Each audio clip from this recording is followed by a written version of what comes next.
Welcome, ladies and gentlemen, to Talking Grubby Platinums. For this, I could only think of one person, someone who even coined the phrase.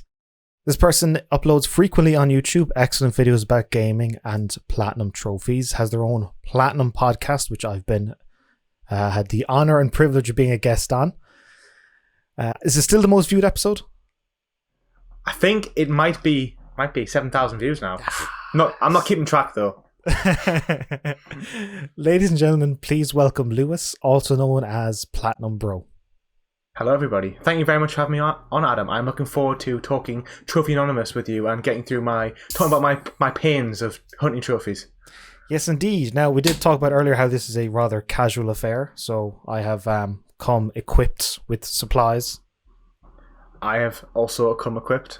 I was a little bit thirsty, some were saying, in the warm-up to this, hence why I've already had a few swigs. But, you know, it is what it is. Yes, indeed. All right, well, that pouring stuff on camera is so difficult because of all the feckin' stuff that's on the table with you, and you're wondering, if I tip anything over, it is going to be horrendous. It is definitely a gamble, but, you know, live life on the edge. Yes, that's our version of living life on the edge. So, Lewis, you actually came up with the phrase, or the term, Grubby Platinums. Can you explain to the fine folks what is a Grubby Platinum? Yeah, so I suppose I did come up with that term. It was a term that I started just throwing in on certain videos, and, well, I mean, the term grubby is kind of just like, you know, it's the poor man's word of dirty, meaning dirty, and I feel like it's a type of game. When you've played it, some games just are pretty shameful, and you feel pretty like you need to wash after them, and that was kind of where I coined that term grubby. I felt like it's a kind of game you sometimes you look up, and if there was a mirror in the room, you look at yourself directly through the mirror, and you kind of think, what am I doing? And now I need a shower. And that's how it came to be. Oh boy. Alright, she's settled. Cheers, Lewis. Cheers. So smooth. Yeah, Can't but be the Guinness. Can I see the glass you have there? Yeah, it's a Marvel glass. Yeah, I'm not going to shame you into the, like, you know, you can use whatever glass you want, but I would recommend if you're going to get a tulip glass, you can ignore the logo. It just seems to work better, thicker head, yeah, creamier. There's not much head going on there. It's also out of the cans. They do tend to die after about halfway into the can. You just gotta drink faster. And this isn't the coolest for the viewers, you know, just so we all know. You said an hour or two you put it in the fridge? Yeah, and then it's been out for about half an hour. You took it out for half an hour and then... Adam, we've been talking for 45 minutes. This is supposed to be a smooth, quick affair. Fair enough. That's on me. How did you get started into actually acquiring, like, a prime example of a Grubby Platinum would be the infamous My Name is Mayo. Was My Name is Mayo what got you into it? My Name is Mayo was my second ever platinum trophy. So yes, I joined PlayStation a little bit later than most. I mean, I played, you know, being the age that I am, you know, late 20s, I played PlayStation 1 and 2, and then obviously the Xbox 360 came out, and it split the audience, it split the gamers at the time, because, you know, they're both such fantastic consoles. So I kind of came back onto the PlayStation like 2017, so I was a couple of years behind everybody else in terms of trophies and stuff. And on that, I kind of think, when I finished my first game, which was in Famous Second Son, I was like, I'm like really far behind everybody else. And I was like, I've heard there's this game called My Name is Mayo, and I heard you can get a platinum in like an hour, and I just spent 30 hours of my life trying to get one on in Famous Second Son. And then you get it, and you kind of like, endorphins, okay, this is kind of playing with my like, I'm vibing with this. And then before you know it, you're deep in it, and you're 400 platinums later, and you look at yourself in the mirror. Wait, are you telling me that you had the same rush of endorphins as getting this platinum in Spider-Man as you did getting the platinum in My Name is Mayo? Oh well, no, I wouldn't say that. I feel like the reward definitely diminishes over time, but I would say that's kind of what got me on the train. So, like, you know, getting a few platinums, being like, oh, I can get a platinum in an hour instead of, like, you know, 30 hours. That's kind of what started it off. But I've since changed that opinion, and I think it's anything that you put more effort in is always more rewarding. So yeah, a game that has 50 hours in is more of a rewarding platinum than, say, a 30-minute platinum. And there is 30-minute platinums out there, for those who don't know. Lots of them. Hundreds. I'm assuming you had a huge gamer score beforehand, and like you said, you felt you were left behind, that people were up in their 100th platinum and you were You were late. Yeah, I actually like on the Xbox I had like 100,000 gamer score, but that's not loads. It's quite a lot. It's 100 games, isn't it? It's 1,000 per game. Yeah, pretty much. But I wasn't a completionist though, so I would play games as much as I could, and then I would sort of retire and leave them games in the dust. So I think when I changed to PlayStation, I was like, this is it. I'm going to be a completionist. I'm going to try and finish everything that I've played. So I think that's kind of what set me off as well, being behind, but also wanting to finish everything as well. So hence the easy games. How many of those easy games did you, rough ballpark, about how many? Probably about 300, I would have said. Yeah. Sounds like a lot, and that's because it is. Dude. Yeah, I know. Dark times. Darker than this Guinness. What can I say? Everyone's judging me. It's a lot of games. But did it ever not a lot of time, though. Did it ever feel as good as My Name is Mayo? Or is that still the best one? My Name is Mayo 2 was a good one, to be fair. But other than that, no, I can't imagine. Most of them are unforgettable. If you asked me to name 10 of them right now, I probably would struggle. Which is part of the problem, isn't it? There's a lot of easy games. There's a lot of developers, like really low-end developers, who are making games that necessarily nobody would buy 5 years ago. So, like, games that literally, basic platformers, basic visual novels where that really, maybe not really games, or if they are, they're really, really base games, and no one would have bought them 5 years ago, as I've just said. But now, because there's this niche audience of people who are buying them for the Platinum Trophy, the easy ones, they're selling 5,000-6,000 units, which is a lot to small developers. So that is definitely part of the problem, where we're getting like a lower quality of game on the PlayStation Store because of this.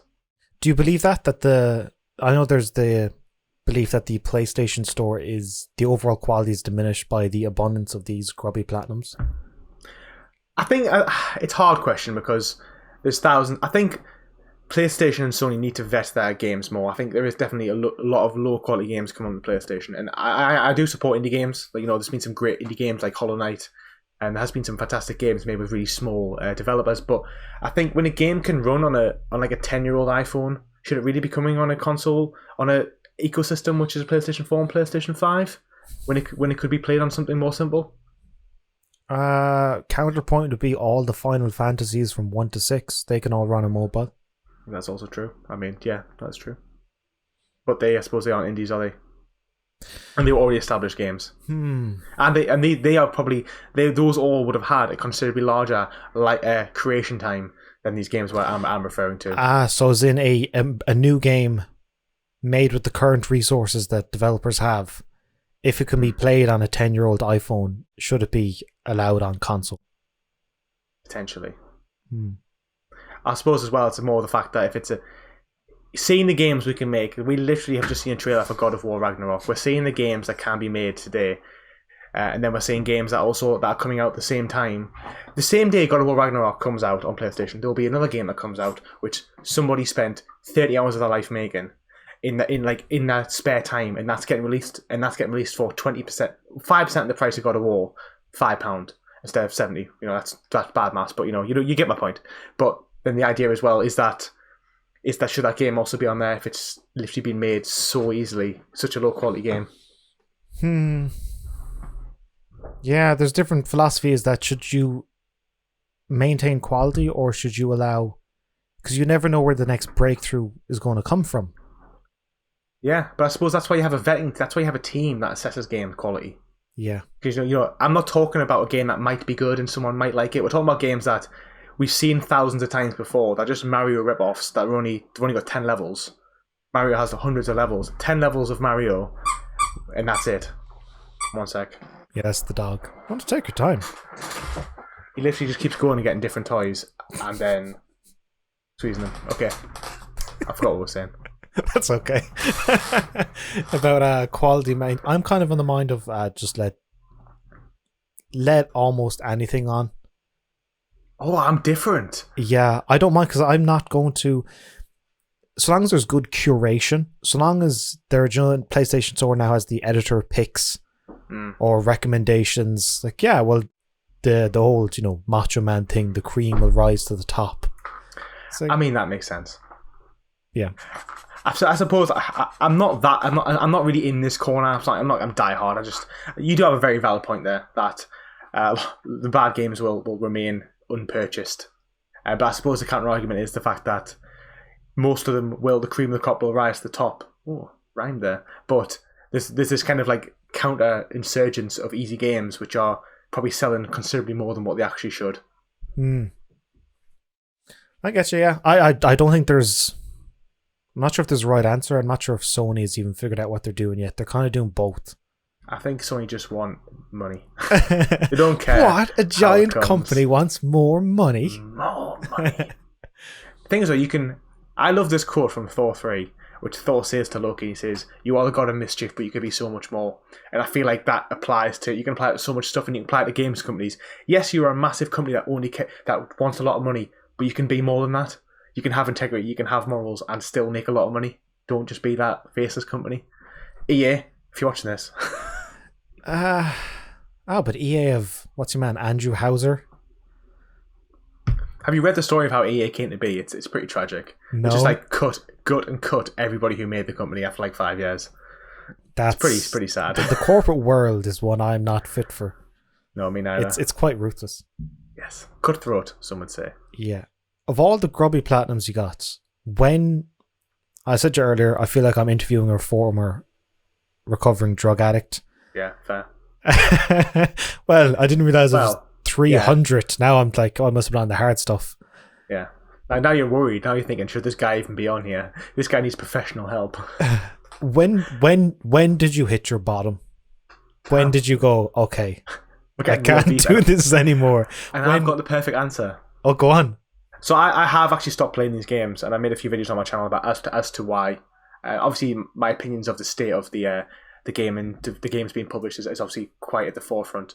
But I was playing this game called Alien Destroyer, and I remember playing it. So I played a lot of bad games, and this game wasn't particularly bad. It was bad. It wasn't the worst game I've ever played. But what happened was, it's like a first-person shooter game. Like, just think first-person shooter, horde mode, and you're shooting blocks floating in the sky. Okay. The game was bugged. It came out bugged. So basically, you could only move, say, 10% of the speed you're supposed to move. So it made, like, basically all you had to do was do one 10-minute run, and the platinum was yours. That's right, Adam. 10 minutes, platinum. But the game was broken so that you couldn't move as fast. So you got the last boss, and you couldn't beat him. And I was like, I'm playing this bad game. I'm not enjoying it, and now I can't get the platinum. So I feel like now not only have I wasted my time, I've also not been able to get a platinum for it. So that was like my point. Now I just was like, had that moment in the mirror, looked at myself dead in the eyes, and was like, what am I doing with my life? And that is why I stopped. And here I am, reformed. I had this picture of you, like, after you get a certain platinum, you're in the shower and you just can't wash off the grubbiness anymore. You're like, that's bang on. Come off. Sometimes I shower for days to try and get it off. It just doesn't work. You're pretty much... I saw your video about that you're only going after proper platinums now. The platinums you kind of want to get, you're being more selective. Is that like the next chapter of your trophy hunting? Yeah, I would say so. I mean, I just think people should play the games they want to play. I think trophies can be really cool. I mean, obviously, Adam, you've got your platinum journey, and we know we all love watching those, including myself and obviously the viewers. And it just shows that how you can take something which is a game, and then the trophies can add so much more. They can add a challenge, they can add rewarding, they can add a reward, they can add satisfaction and purpose to pursuing something bigger than the game. And that is definitely what I think of trophies. You can take the game for enjoyment, then you kind of make it bigger by collecting all the trophies. So I feel like people should just play the games they want to play and then finish those games. And that's kind of where I'm at. I'm picking games, just playing the games that I've maybe held back on, or maybe been in the backlog for a few years, or just coming out now, and I'm just playing the games I want to play. For example, I'm playing Hades right now. It's fantastic. It's quite a difficult platinum trophy. It's quite long, about 80 hours. But it's a great game, and I'm having a lot of fun with it. Yeah. It's also got... Are you going to do it without God mode? I've already used God mode. You're fine. I was like 4 hours in, and I was like, God mode. Yeah. I mean, I'm all for a challenging game, but when someone offers me a slightly easier way, I'm going to take it, I think. Yeah. Have you gotten any of the platinums in the Uncharted games? 2, 3, and 4. So in 4, the introduction of allowed to use cheats and still get the platinum. Yeah, that was easy. That was good. That was good. Uncharted 2 and 3 were a lot more difficult, definitely. Uncharted 2 sucked for the platinum. I think I played it such a long time ago that it's kind of just vacated my memory. But I do remember that bit when you're in the village at the end, and that was tough, very tough. That was one of those moments of where I'm going to disregard my own well-being and try and rush to the next checkpoint, knowing I'm going to be killed somewhere along the way. But if I can cross that threshold for the checkpoint, it's like, oh, that will do me. Done. Yeah, I want to try to do the brutal trophies on those games, but I just don't think I've got the energy just to put myself through it. 10 and 20 hours of difficulty, soul destroying at times. Do you ever think you'll go back to Grubby Platinums, or is it that chapter is closed? I think it's closed. I'm not going to be buying them anymore. I mean, obviously, as I've said, I don't really want to be spending my money on those games when I can be buying big AAA games. How expensive? Were they £5 a pop, or what were they? About between like 1 and 4. But okay. But when I started YouTube, I kind of started getting a lot of codes, so I was able to play some of them for free, and that kind of made it even worse because I could play even more. And that was kind of like just set me down an even worse spiral of playing more and more of them. I get I hardly ever get a code. Well, you'll find that these type of games, Adam, you can get codes. Oh, did you ever reach out to them? No, there's like a indie website called wovit.com, and it just does indie games, and it's a lot more accessible. But the thing is, though, like no one really wants to watch the videos about them, so it's not really worth it for YouTubers with any sort of following because no one's going to watch those videos. So that's probably why they throw them out so easily to smaller content creators. Can I ask if at some point down the line, let's say if Sony said we'll give you an early code for God of War Ragnarok, but in return we would like you to do a let's play or a review or some sort of discussion about it, would you take that? Do they choose what I say in the discussion? No, just that you have to cover the game. Yeah, I'd do that. Would you not? No. Why not? I think there's always this lingering thing of I can't be too shitty about the game. I suppose it depends on what the game is. I mean, God of War, I probably know it's going to be like a 9 out of 10. So I probably know that I'm going to enjoy it a lot anyway. So no, I think I'm more than happy to dump on a company. I think within reason. If it's, I would probably, if it was terrible, I just would say, look, I'm not covering it. Be that what it may, explain why. But if it was like a 7 out of 10, I'm pretty fair giving them criticism. Within due. I know like some bigger companies have been a bit like some bigger companies fly out big YouTubers to their events and they pay for their hotel and they let them play the game, but then they kind of in return expect a good review. And then because I've read about people like doing reviews and then them being like, actually, I have to send them for approval first, and they'd be like, actually, we don't like what you said here, can you change it? That would not be happy with me. That would not sit well with me. So. Yeah, I think if you were involved in any of that flying out business, your opinion about the game is invalid in a critical capacity. It's fine to say, hey, I liked it, but if you're going to make a video about it, your video is like null and void, doesn't count. How can you be unbiased if you've been flown out somewhere? You can't. Like, you're meeting people, you're meeting the team, even if you just meet the marketing team and they're nice to you, you kind of don't want to be shouting people like you've just met because, they're trying to earn a living. Mm-hmm. You're right. You cannot be unbiased doing that. Yeah, I'd never take a code from Sony because I like that I can play an Uncharted game and make a video about it and say time and time again, your collectibles are shit. Oh yeah. I'd hate for a new, if a new Uncharted game or when new Uncharted game comes out to get a code and then make a video about it and go like, yeah, but once again, I've been saying this for a decade, your collectibles are shit. You need more to it than just pressing triangle. Oh my god, Uncharted collectibles are the worst. You know what, Last of Us Part 2 I'd really buy a collectible. No, Uncharted 2 had good collectibles, but just half them, there's just too many. No. 200. Uncharted, which game again? The Last of Us Part 2, yeah. The Last of Us Part 2, I would say half of those collectibles, I think you know which ones are pointless. Oh yeah. I found a broken clock. I'll take that. No, I'm talking about the coins. Oh, the coins, oh yeah, that's true. Yeah. It was fine to pick up one. The Pokemon cards, the superhero cards were cool. Those were like, I think there's about 12 or 14 of them. Yeah. That's a good collectible.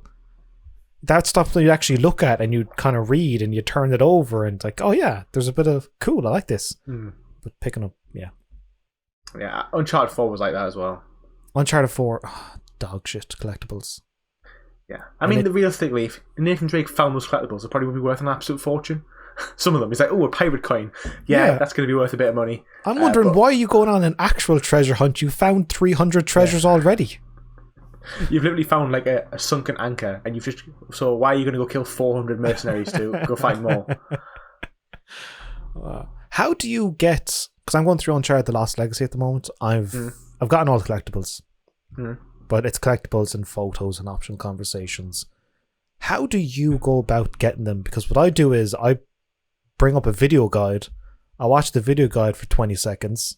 I hit pause. I play the game for a minute. I get the collectible. Watch the video for 20 seconds. How do you do it? Yeah, pretty much do the same. There's only really one way to do it, isn't there? It can be annoying.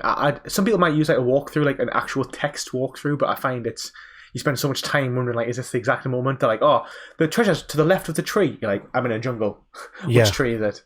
I like to try and play a game through first, like, blank.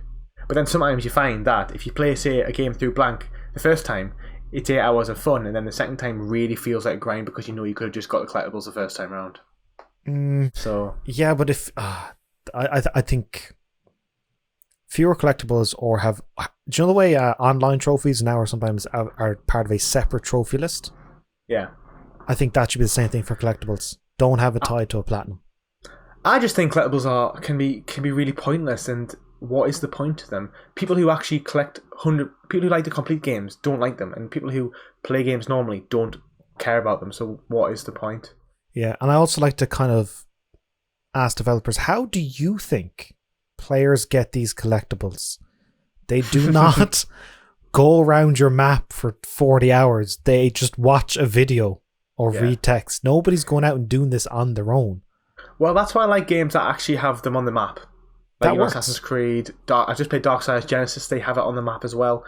That's a little bit better because you can kind of just, maybe put some music on, chill for a little bit, and just clear a map. That's not so bad. But when you actually love watching a guide and you're like, oh, here we go. Yeah. Brian from PS5 Trophies, I'm sick of hearing your voice, man. Oh yeah, I just switched over to power picks because I was like, Brian, I'm sorry, I can't listen to you. Tell me, I associate your very nice person and very nice voice with just dog shit collecting. I had to switch over to power picks. Yeah, that's fair.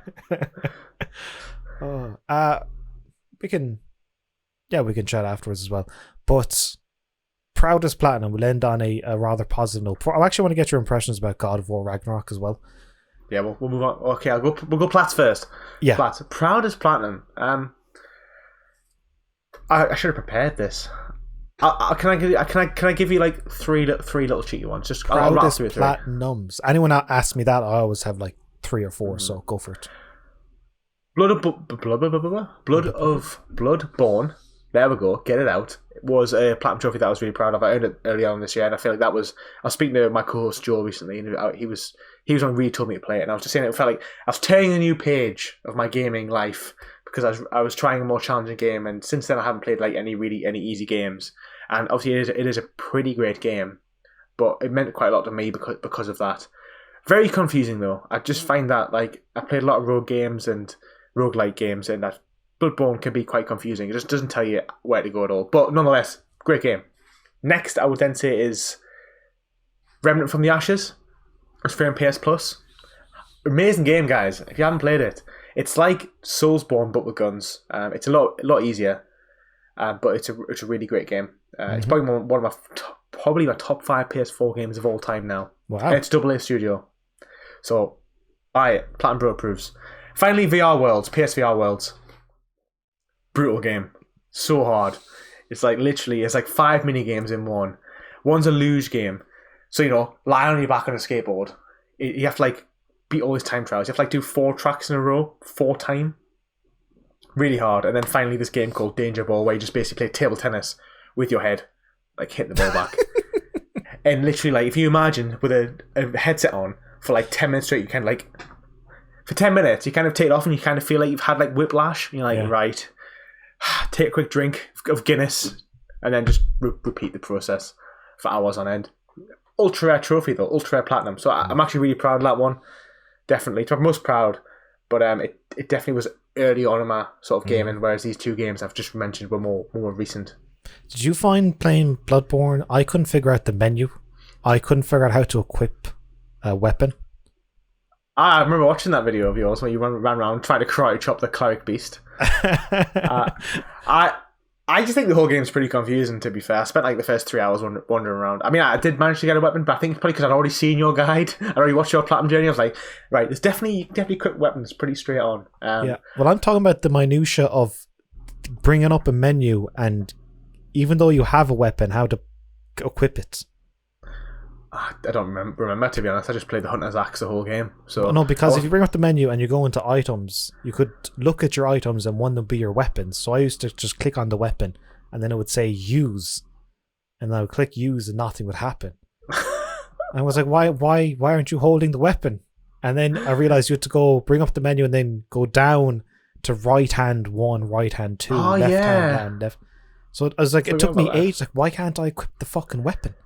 It was it's all in all quite a confusing game. I feel like I can get away with not telling me how to play the game and learning the game, but please tell me where to go and please tell me how to equip items. That'd be great. Well, Bloodborne actually does tell you. If you go when you first arrive in the Hunter's Dream, there's a bunch of people with their hands crawling up in the scrolls. They tell you everything, but they tell you in this little dialogue box, and you go, "Oh yeah, I'll remember that." Click. Yeah. And then you read 15 in a row. I'm a millennial. I have an attention deficit disorder. I just can't read anything and pay attention to anything these days. Try and make me read text. If it's longer than two lines, I'm like, skim. Yeah, probably not that important. Next. Yeah. Where am I? I even find if I take a break from reading, getting back into it, I'm like, oh, why can't I concentrate for more than 2 paragraphs? What the fuck? I'm like that. I thought audiobooks was a way to go, and then I realised that after like 10 seconds, it's just exactly the same. You just can't keep your focus, especially if you're walking. I'm always like, oh, a car, oh, a person, oh, a dog. Yeah. What was I reading? Oh yeah, someone just killed somebody. Go back 10 seconds. I get it. Okay, I'm almost finished this, which is great because I brought a second, and then we're just going to talk about God of War Ragnarok because I'm dying to talk about it. Yeah. I'm not cutting any of this, by the way. Do you have a second? Fine. Do you have a second point there? Or well, no, I don't. I actually have one in the garage, but my garage is really hot right now because it's like so hot in England that I can like barely survive. So no, I'm gonna have to make this last, Adam, to make it last. But it is good, smooth. That's okay. Mine was. I'd recommend. Yeah, definitely. Don't leave it out for half an hour. It should be drank within half an hour of being out of the fridge. That's good advice. Or you can get real fancy like me, because I've taken this, and you get one of these yolks, which are that's like, one big pint glass. It is. This is what I normally drink out of. It's one of these like cooling thingamajigs, so you put it in and it stays cool the whole time. So now I've been able to crack open this Guinness that's been sitting there for half an hour, but in that yolk, and it should come out looking great. Life hack. Go, okay, while you're pouring that, Ragnarok. Yes. So the showcase was a couple of days ago. Yep. We saw quite a lot, didn't we? We saw a little bit older Atreus. We saw some mentions of certain gods. We saw, was it the head guy? I forgot his name. Is it begin with Mimir? Mimir, that's it. We saw some more him. We saw some. What are you most hyped about? The character design for Thor. Yeah. Oh, it's so good. The guy who voices him as well, I always forget his name, but he's like the villain in Ready Player One. He is such a good villain. He does like Ready Player One, he does the Skrulls in Captain Marvel, but he's a really big actor and he's just such a good villain. Yeah, it's so good. When you hear about stories of Odin, or not Odin, but Thor, of how he... So here are some of the things I've read about Thor in Norse mythology. One, once when he was drunk, he tried to drink the ocean. Nice. And actually took quite a significant portion of it away. 2, he has goats or cows that he eats every day, and then he either revives them or they just, I don't know, they appear again the next day and eats them again. Damn. 3, he had to dress up as a woman at one point and fool somebody. Haven't we all done that, guys? Come on. And had to go to a wedding, but then inadvertently ate the entire buffet. That is just awkward. Especially if it's not your wedding. It's not what you want. Oh, look, see here. Do this. See? That's a perfect head. Nah, it's I not. dig that. There's a few bubbles, but by and Wow. large, it's grand. And that's been sitting there for half an hour. Wow.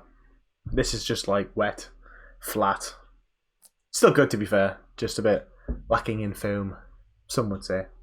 What are your thoughts about? We saw an awful lot of gameplay. What did you think? I think it looks pretty darn awesome.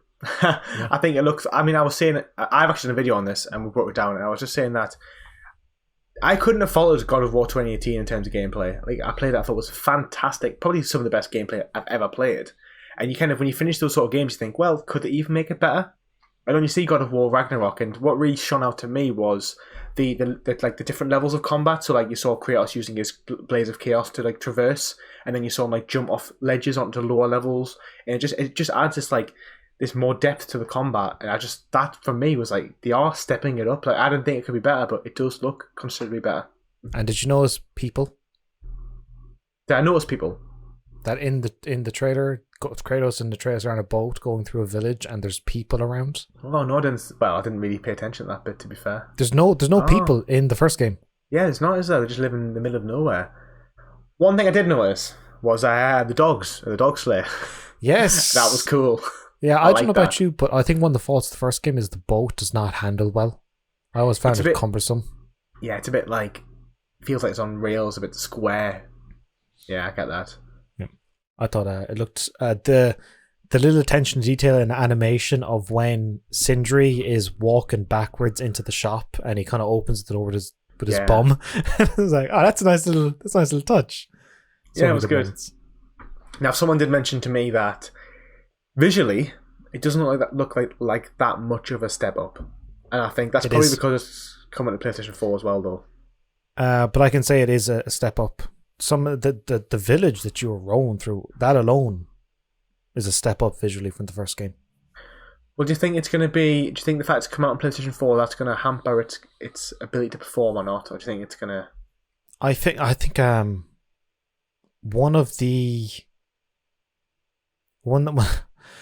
someone, I think his name is Pete, said about that. Well, it might be might have even been Michael. I don't know. But on the PS3 and PS4, when Middle Earth, Shadow of Mordor came out, that the PS3 version didn't have the Nemesis system because it couldn't handle it. No way. I'd have to double check that, but I believe so. There's no point to the game, but I think it might be a thing of that the PS5 version of God of War will look like that and have all that attention to detail, but the PS4 version might be downscaled a little bit in terms of detail. Who knows? Well, it's going to be 30 frames, isn't it?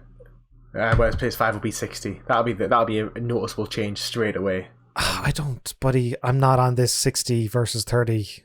I don't. Adam, come on. It's like, I don't like when people say that. You can tell the difference. Come on. You can, but it doesn't matter to me. When I saw 60 frames per second for the first time on Miles Morales, I just got visions of Kylo Ren from Return of the second one, saying more. I just want more frames. I don't want 60. I want 120 all of the time. And I was like, oh, and I could just feel like this neck beard forming. I could just feel like immediately going on to like Amazon looking at PC builds to try and get a PC because I just love me some frames. I can't wait to go harass a writer of a video game. Yes, exactly. Make a new account called like Kratos Lord and put a picture of like an anime girl as my avatar profile pic and just start harassing some people. What do you think of the reveal of Tyr? Tyr? I feel like you expect me to say something there. I don't have It's a big fucking deal. Is it? Tyr is an intrinsic part of the first game's lore and how Kratos might have gotten to Norse mythology. Oh, is this the girl at the end? Tyr is the fucking giant dude. Oh, the guy in the prison cell? I can't believe you're so nonplussed about this. Bear in mind, I haven't played the original trilogy. Everyone's going to hate me now. If that makes any He's not in the original trilogy. He's only... Did you play 2018's God of War? Yes. Does Tyr ring a bell? No. Well... Did you really play it? I think I didn't actually play it. I generally don't even recall this. It was a while ago. He's the Norse god of war, and he was deemed that the only god amongst the Norse gods that was good. Oh. Well, he's going to be in it then. Well, we interested to see what happens to that. What do you make of the girl reveal at the end? I thought, I mean, it seems promising. Is she like the last living giant? To be honest, I feel like a lot of the stuff I just didn't know enough about to be that excited for. I'm excited for it all generally. My only concern, well, not concern, is observation, is the fact that I can't remember what the guy was called, Corey something, said that this is actually the end of the Norse for Kratos.